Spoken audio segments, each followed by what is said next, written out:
السلام عليكم خوتي خواتاتي، كنتمنىكم تكونوا بخير وعلى خير وتكونوا في احسن الاحوال يا ربي، وتكونوا مزيانين يا رب العالمين. خوتي اليوم جيت نشارك معكم واحد الوصفه الصراحه خوتي، واحد الوصفه اللي طبيعيه 100% ما فيهاش شي حاجه غير طبيعيه، فكل شيء طبيعي.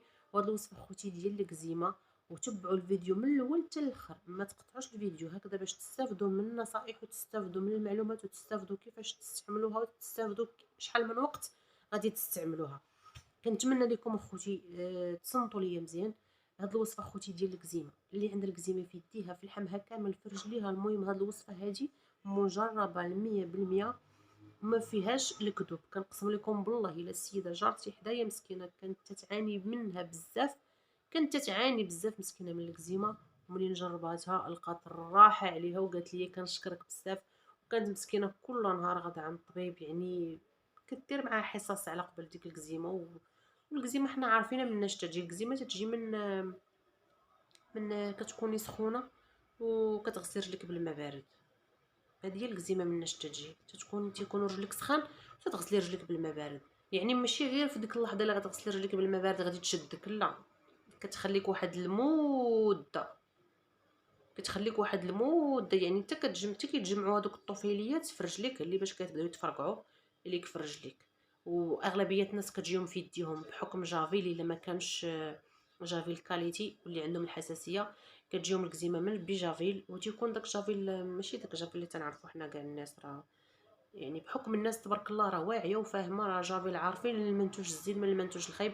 بحكم الناس انا لا داعي لذكر الاسم ديال الانواع ديال جافيل. كاين واحد النوع ديال جافيل اللي تيكون تيتباع بارخص ثمن وتيبدلوا ليه لاضات، ولكن راه مضر. كاينين بعض الناس اللي عندهم حساسيه في يديهم وتيستعملوا هذاك جافيل وتاثر لهم على يديهم وتولي يديهم فيهم الكزيمه. الكزيمه مناش تتبدا خوتي من الظفران، تتبداك من ظفرانك وهي طالعه تتخليك بحال شكل السوسه. هاد السيده هادي عندها نفس المشكل، عندها في يديها وعندها في رجليها.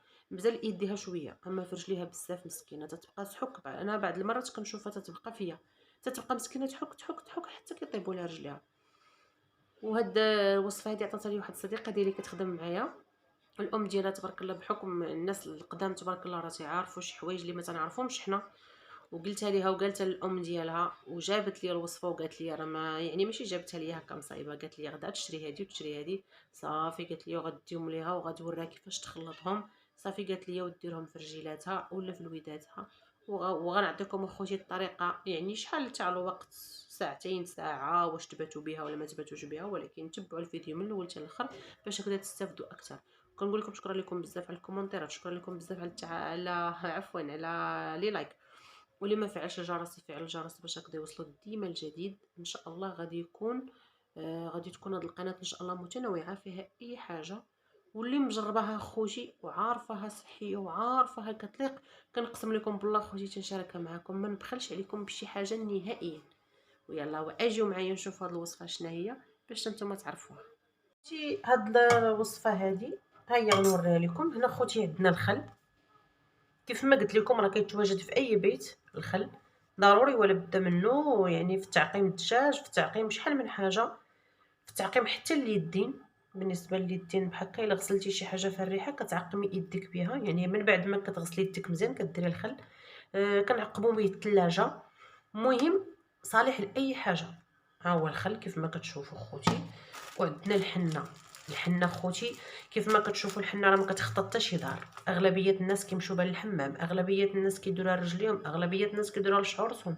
يعني هاد الوصفه اللي غنقدم لكم اخوتي بغيتكم تعطيوها للامهات ديالكم او الجدات او الجد ديالكم، يعني اللي كيعاني من هذا المشكل هذا وتيعاني من هذه الكزيمه. اقسم بالله تغترحموا عليا الوالدين. وفي هذا النهار انا بغيت منكم غير رحمه الوالدين.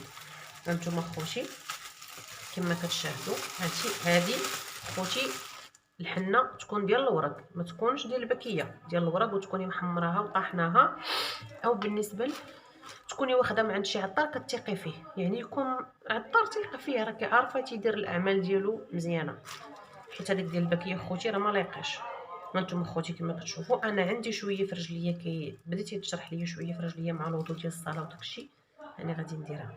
نتوما غديروا القياس اللي عندكم، اي بلاصه فيها الكزيمه ديروا لها الحنه. ما تخافوش منها.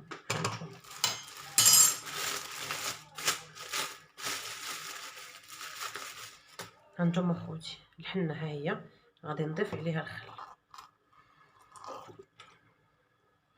صافي بحال هكا. بغيتي تجريها جريها، بغيتي تخليها عاقده خليها عاقده. وبالنسبه للناس اللي عندهم السوسه، في الضفران ديالهم، تيعانيو مساكن السوسه عندهم في الضفران ديالهم، يعني تيعانيو منها. خلاو ما داروا ليها وما تعالجاتش، ولكن اخوتي يديروها ليها. ولكن واحد الحاجه، ديما الانسان يداوم. المداومه راه هي اللي تتعالج. الانسان لما داومش واحد الحاجه، دوز غير يومين ولا غير نهار وتقول لا هذيك راه ما لاقتش ليا. ديما الانسان يداوم الحاجه. ربما تكون عندك الكزيمه يعني فيك بزاف، ربما تكون داخله لك في العظام، في اللحم ديالك، عفوا في اللحم ديالك بزاف، يعني كيخصك ضروري تدريجيا داكشي مداومه. يعني الانسان يداوم الحاجه، ما يديرهاش غير نهار يقول لك لا ما داوتنيش. ديما الانسان يداوم الحاجه. هانتوما خوتي، يعني لا داعي اننا ندلكوها بزاف، يعني بحيث ما غاديش نحنيو بها، وانما غنداويو بها. وهانتوما خوتي غادي تبقاو معايا. هانتوما خوتي بعد ما خلطت كيف ما وريتكم هنايا، ها هي فينا هي خلطتها بالخل. ولكن اخوتي الخل يكون جديد، ما يكونش محلول عندكم في الثلاجه، يكون جديد باش تنجح معكم الوصفه. بحال هكا غتاخدوا طويصه بحال هذه تتكون تتسد، او المهم اي طاسه، ماشي بالضروره تكون بيضاء، اي طاسه غادي تخلطوا فيها كيف ما وريتكم الخل وسميتو الخل والحنه صافي. وغادي تطليو رجليكم من هنايا كيف ما كتشاهدوا. انا راه درتها رجليا من هنايا، هانتوما درتها رجليا، يعني حتى القشره ديال الرجلين، وحتى داك الوسخ اللي تيكون لينا في رجلينا وتنبقاو نحكوه بديك المحكه. وما تيتحيد اغلبيه الناس ما تيتحيدش لهم الوسخ بزاف، تيبقى لاصق ليهم. هذه حتى هي تتساعد على باش ان يخرج لنا الوسخ من الرجلين ديالنا، وكتعالج الكزيمه. وهانتوما كيف ما كتشوفوا انا ما عندي مشكل اخوتي في هذا الصبع الصغير مع الوضوء مع داكشي. كتنوض عندي هنا واحد الجريحه كتنوض لي في صبعي الصغير، وكنديرها ليها وكتشافى ليا رجلي، ما تتبقاش كاع نهائيا، ما تتبقاش تاكلني. وكنتمنى الناس يجربوها، الصراحه زوينه ما فيهاش شي حاجه اللي خايبه وطبيعيه 100%. كنقول لكم شكرا لكم على المتابعه ديالكم، وكنقول لكم الله يخلي لكم صحيحتكم. انتم خوتي كيف ما كتشوفوا انا الرجل الاخرى راه درت ليها ودرتها في التقاشر. وبالنسبه للناس اللي غاديين يقولوا لي كيفاش، واش ممكن اننا نديروا الناس اللي عندهم الكزيمه، واش ممكن اننا نديروا لها الميكا. الناس اللي عندهم الكزيمه ما يديروش الميكا خوتي، لان رجليهم طيبين وغادي يباتوا بالميكا، راه واعر عليهم الحال. يديروا غير يعني يديروا الحنه، ولكن يخليوها تتنشف، يتنشف غير شويه. ولا هكذا عندكم السوشوار، وحده في البنات تسخن الرجلين ديالها بالسوشوار ولا مجيمر تاع الفاخر، صافي يسخنوا الرجلين شويه. المهم تكرم غير الحنه، الانسان ما يباتش بالميكا واعره ويلبس التقيشرات، والصباح يفيق يغسل رجليه عادي.